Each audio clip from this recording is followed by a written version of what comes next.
In 1969, in a private dojo in Kyoto, a woman holding a live katana challenged Bruce Lee to step within striking range. She was a national Kendo champion. He had no weapon. What happened in the next 47 seconds didn't just end a challenge. It changed how an entire discipline understood distance.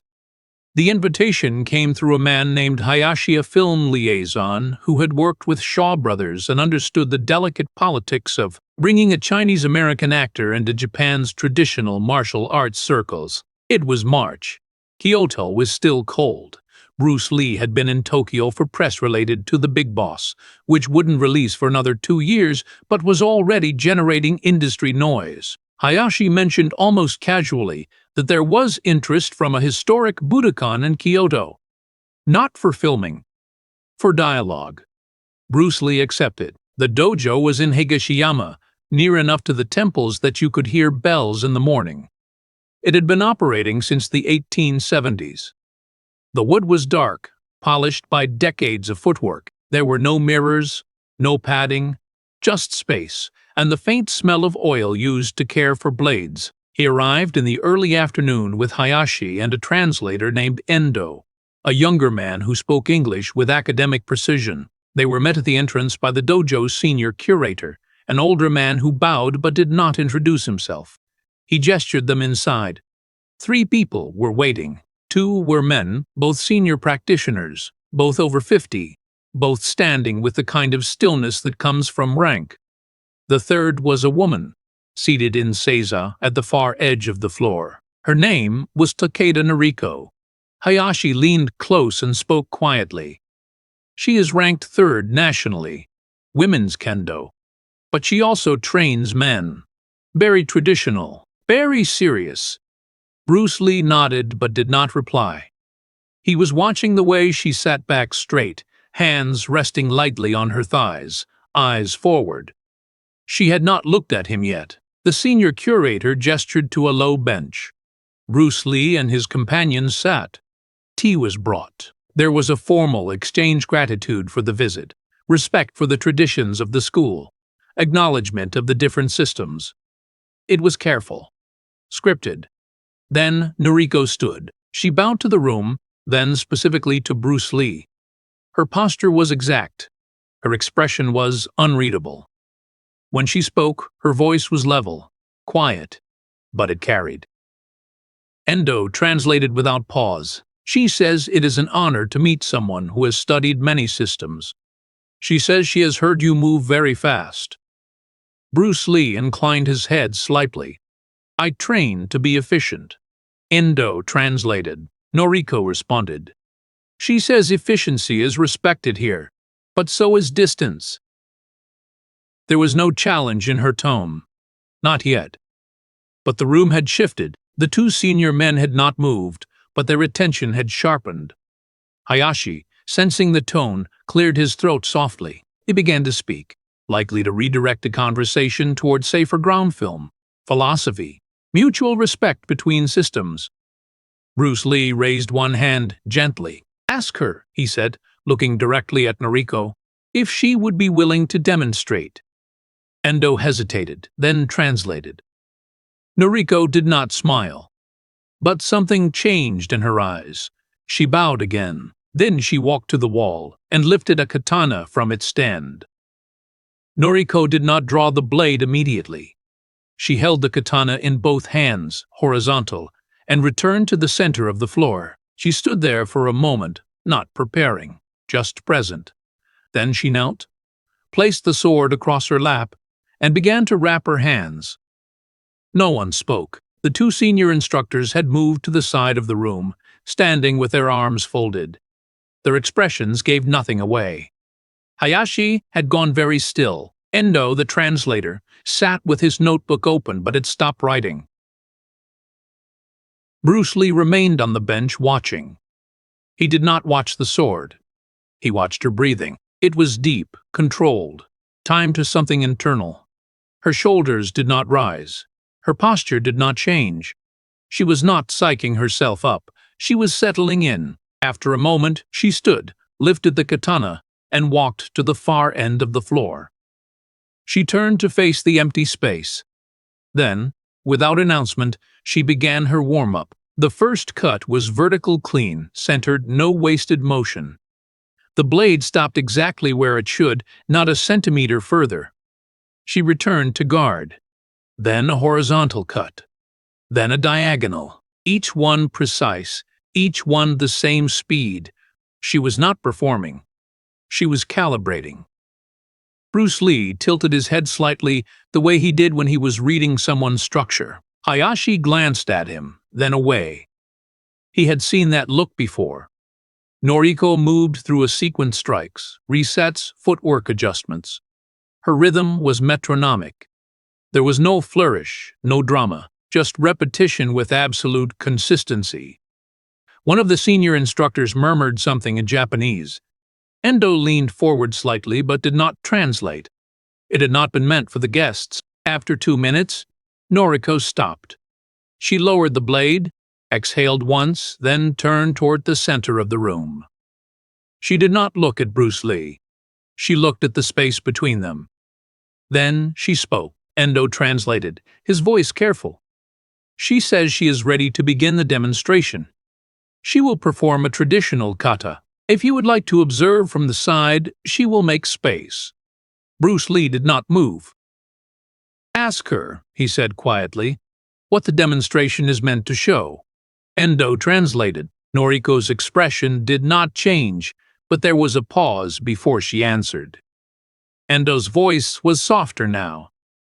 She says it is meant to show what a sword can control. Distance. Timing. Commitment. Bruce Lee nodded slowly. He stood, removed his jacket, and set it on the bench. He wore a simple black shirt beneath, sleeves rolled to the elbows. He stepped onto the floor in his socks. Tell her, he said, still looking at Noriko, that I would like to understand that from inside the distance. Endo hesitated. He glanced at Hayashi. Hayashi's face had gone carefully blank. Endo translated. Noriko's eyes narrowed, not in anger, but in focus. She shifted her grip on the katana. Then she spoke again. 3 short sentences. Endo's voice was tight. She says if you enter her distance, she will not stop the blade. She says this is not sparring. She says if you are certain, she will proceed. Bruce Lee met her gaze. I'm certain. The room became very quiet. One of the senior instructors stepped forward and spoke to Noriko in rapid Japanese. She answered without looking away from Bruce Lee. The instructor's jaw tightened, but he stepped back. Hayashi leaned toward Endo and whispered something. Endo shook his head once, sharply. Noriko walked to the wall and returned with a different katana. This one was older. The suka was worn smooth. She drew it halfway just enough to show the edge. It was not a practice blade. She slid it back into the saya, then turned and walked to the center of the floor. She set her stance feet shoulder-width, knees slightly bent, sword held in a middle guard. Bruce Lee stood opposite her, 8 feet away. His hands were loose at his sides. His weight was even. He did not take a stance. He simply waited. Noriko inhaled. The silence in the room was absolute, and then she moved. She did not charge. Kendo masters do not charge. They close distance with intention, and Noriko moved the way water moves downhill, inevitable, measured without hesitation. Her first step covered half the distance. Her sword rose into a high guard, both hands on the suka, blade angled back over her right shoulder. It was a classical position, Jodan no Kamai, aggressive, committed, designed to dominate the center line. Bruce Lee did not react. He stood exactly where he had been, hands still loose, weight still even. His eyes were not on the blade. They were on her hips. She took another step. Now, there were only 3 feet between them, close enough that if she extended fully, the tip of the katana would reach his chest. Close enough that most people would have moved by now, back, sideways, anywhere. Bruce Lee shifted his weight forward an inch. It was barely perceptible. But Noriko saw it. She stopped. Not out of fear. Out of recognition, he had just entered the threshold, the range where her attack would become committed, where she would have to choose between cutting or resetting. And he had done it without her permission. For 2 seconds, neither of them moved. Then Noriko spoke. Her voice was calm, but there was an edge beneath it now. Endo translated, though his voice wavered slightly. She says you are inside my eye, engagement distance. She says if you move again, she will cut. Bruce Lee's expression did not change. I understand, he said quietly. He took another half step forward. Noriko's breath hitched just once, almost inaudible. Then her hands tightened on the tsuka and she cut. It was not wild. It was textbook, a descending diagonal slash from right shoulder to left hip, executed with full extension, full commitment, the blade traveling in a clean arc, designed to bisect anything in its path. Bruce Lee was not in its path. He had moved laterally. Not a jump, not a leap. Just a subtle shift of his center line. His torso rotating off the angle while his feet barely left the floor. The blade passed 3 inches from his ribs. Before Noriko could reset, he was closer. Now there was less than 2 feet between them. She pulled the katana back into a middle guard, Chudan no Kamae, her elbows tight. The tip of the blade aimed at his throat. It was a defensive position, but also a trap. At this range, any forward movement from him would impale him on the point. She waited. Bruce Lee's hands were still at his sides. He shifted his weight again, this time backward, as if retreating. Noriko's posture eased slightly, her shoulders dropping half a centimeter as her body read the withdrawal. Then he came forward. Not in a straight line. He entered at an angle, his lead foot stepping to the outside of her front leg while his torso turned, collapsing the space between them so quickly that the sword still extended had nowhere to go but past him. His hand came up, not fast, not hard. He touched her right wrist with 2 fingers, just enough pressure to redirect the blade another inch to the side. Then his other hand touched her shoulder. Then, very gently, the edge of his palm rested against the side of her neck. He did not push. He did not strike. He simply showed her where he was. Noriko froze. Her eyes were wide now, not with fear, but with the sudden cold realization that she had lost track of the distance. The katana was still in her hands. The edge was still sharp, but it was no longer relevant. Bruce Lee stepped back, his hands dropping to his sides. He bowed. Noriko did not move for 3 full seconds. Then, slowly, she lowered the blade. Her breathing was shallow now, uneven. She looked down at the katana, then back at him. One of the senior instructors exhaled audibly. The other had his hand over his mouth. Hayashi was staring at the floor. Noriko spoke one short sentence, her voice barely above a whisper. Endo did not translate immediately. He looked at Hayashi, who nodded once, tightly. Endo's voice was hoarse. She says she wants to try again. Bruce Lee met her eyes. Okay, he said. Noriko reset her stance. This time she did not start from distance. She began at the threshold 5 feet away, blade already in middle guard, eyes locked on his center mass. She had adjusted. Bruce Lee saw it immediately. Her weight was lower now. Her breathing had changed, shorter intervals, more oxygen. She was preparing to move faster. She did. The second exchange was not a single cut. It was 3 low thrust, high diagonal, lateral sweep, each one designed to force him into a predictable counter, to pin him in space long enough for the blade to find him. He gave her nothing. Each time she committed, he was already gone, not retreating but relocating, his body moving in angles that broke her rhythm. She could not predict where he would be, because he was not reacting to the sword. He was reacting to her intention. On the 4th cut, she overextended. Just slightly. Her back foot slid an inch too far. Her weight shifted forward a fraction longer than it should have. He was inside again. This time his hand touched her wrist, first not grabbing, just redirecting the momentum she had already committed. Her sword swept wide. His other hand touched her shoulder, guiding her rotation further than she intended. She stumbled, not badly. Just enough to break her structure. Before she could recover, his fingertips rested against her throat. Then he stepped back. Noriko steadied herself. Her chest was rising and falling now. She looked at the katana in her hands, then at him. She spoke again. Endo translated immediately this time. Once more. Bruce Lee nodded. The third attempt lasted 9 seconds. She came in faster, more aggressive, abandoning some of the classical form in favor of speed. The blade moved in tight, rapid arcs, figure eights, circular cuts, anything to keep him outside or force him to block. He never blocked. He closed the distance in one motion, a forward step that ate the space between them before the blade could complete its arc. His hand touched her wrist. His body angled past her guard. His palm touched the center of her chest. Not a strike, a placement. He held it there for half a heartbeat, then withdrew. Noriko lowered the katana. She stood very still. Then she bowed. Not the formal standing bow from earlier, but a deep-seated bow, kneeling on the floor with her forehead nearly touching the wood. Bruce Lee bowed in return. The room remained silent. One of the senior instructors finally moved, stepping forward and placing a hand on Noriko's shoulder.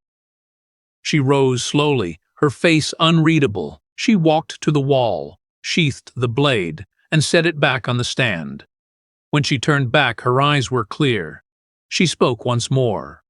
Endo's voice was quiet. She says, "Thank you." Bruce Lee inclined his head. The honor was mine. No one moved for nearly a minute. The two senior instructors stood side by side, arms still folded, expressions unreadable. Hayashi had finally looked up from the floor, but his face was carefully blank. Endo sat with his notebook closed in his lap. Noriko remained standing near the sword rack, her back straight, hands at her sides. She was not looking at Bruce Lee. She was looking at the center of the floor, where they had just stood. Finally, the older of the two instructors spoke. His voice was low, directed at Noriko. She answered with a single word. The instructor nodded slowly, then turned to Bruce Lee and bowed deeply from the waist, holding it for 3 full seconds. Bruce Lee returned the bow with equal depth. The instructor straightened and spoke in measured Japanese. Endo translated. He says what was demonstrated here was not about the sword. He says it was about understanding. Bruce Lee said nothing. He only nodded. The instructor continued, and Endo's voice grew quieter. He says in 40 years of teaching, he has never seen my eye dissolve that way. He says you did not fight the blade. You made it irrelevant. The word hung in the air. Noriko turned then, and for the first time since the final exchange, she looked directly at Bruce Lee. Her expression was calm now, but something had changed behind her eyes. She spoke not to the room, but to him. Endo hesitated before translating. She says she has spent 15 years learning to control distance with a sword. She says in 47 seconds, you taught her that distance is not controlled by the weapon. It is controlled by... He paused, searching for the word. By who understands it better? Bruce Lee met her gaze. The sword is not the problem, he said quietly. The problem is believing the sword is enough. Endo translated. Noriko's jaw tightened, but she nodded. Then she bowed again. Not as deep as before, but longer. When she rose, she gestured to the side of the room where a small table held tea that had gone cold. She spoke briefly. Endo. She asks if you will stay to talk. Bruce Lee glanced at Hayashi, who gave the smallest nod. Yes, Bruce Lee said. They sat. Bruce Lee, Noriko, the two instructors, and Endo. Hayashi remained standing near the door as if keeping watch. For 10 minutes they spoke about systems, about footwork, about how Kendo teaches one kind of distance and Wing Chun teaches another. Noriko asked questions, technical ones, about weight distribution, about how he read her intention before she moved. Bruce Lee answered each one directly without showmanship. At one point, she asked, "When I cut the second time, why did you not move back?" "Because you expected me to move back," he said, "so I moved where you were not looking." She considered this, then nodded slowly. Before they left, the senior instructor walked them to the door. He stopped Bruce Lee with a hand on his arm and spoke one last sentence. Endo translated, "He says this will be remembered. Not as a challenge, as a teaching." Bruce Lee bowed. That's all it ever was. They stepped into the cold Kyoto afternoon. Hayashi did not speak until they were a block away. "Do you know what you just did?" Bruce Lee looked at him. "I answered a question." Hayashi shook his head. "No. You changed how she sees her art." Bruce Lee was quiet for a moment. Then he said, "Good." The story did not appear in newspapers. There was no footage, no photographs, no formal record of what happened in that dojo in Hiroshima. But 3 months later, Takeda Noriko began teaching a new seminar. It was offered twice a month at the Budokan, open to advanced students only.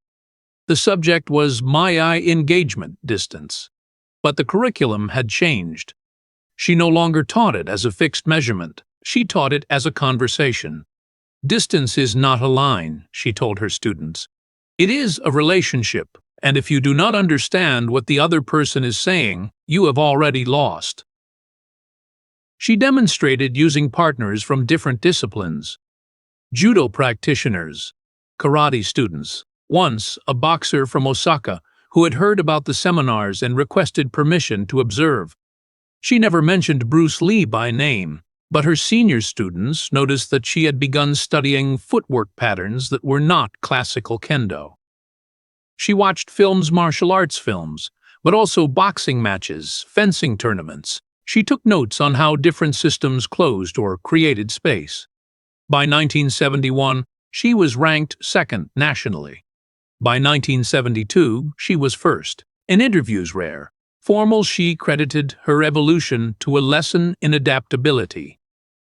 When pressed, she would only say, "I learned that mastery of one tool is not the same as mastery of distance."